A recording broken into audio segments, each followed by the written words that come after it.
So, Mark and Dave from Castanarc, can you remember the very first time you came here and what did you do? We came in on the recommendation of a friend, and we came to have a poke round, a nosy really. We were after recording some tracks because we'd been touring, gigging, and we wanted to do the song, so we came in here. He'd been and recorded an album. Yeah, that's right. He'd recorded with John, and he had glowing reports about John. And now I was led to believe that John was like, this was like, John had done many thousands of albums. But what, in actual fact, what happened was, in retrospect, when I've since spoken to John in the past, you know, it turned out that we were actually second. Was it first or second? Second album ever. But it sounds like his first.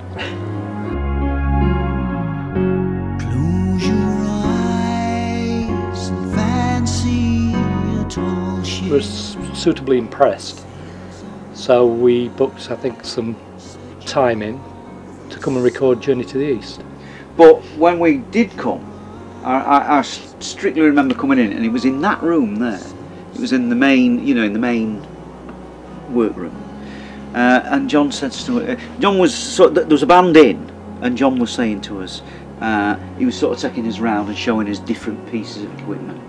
And Paul, I think Paul Heinsohn asked about a guitar pedal, and he said, have you got guitar pedals, or shall I bring my own? And John said, well, if I were you, I'd always bring your own. And then he said, but don't bring anything that's dodgy, because we can't polish your turd. And that always made me laugh. That was the hook, wasn't it? That's what got us in. Yeah. I was hooked then. Gently steer us on safely, and there's nowhere that I'd rather be. We came back in to do root politics. Yeah. I think. I bow to your great knowledge on that one, because I don't that'll really. be about 4 years later. Yeah. But it was a completely different recording, because I think when we came in to do Journey, We came in with a full band. we came in with the band, and we were basically recording What we got live. a live set to start with.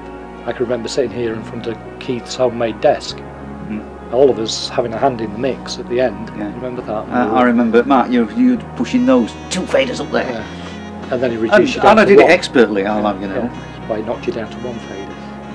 2 were too many. Yeah. And just been overawed with the sound that came out and how it captured us. So it became more of a capturing our ideas type thing, which is then what we went on to do with Journey to the East. And then with Root Politics, sorry. And then with Came in for a month solid then after that. Burnt Offerings, and then Was it Burnt Offerings? Spent a month in here, day and night. Then I sail on. Just working solid, no sense of night or day, and that's more experimental then.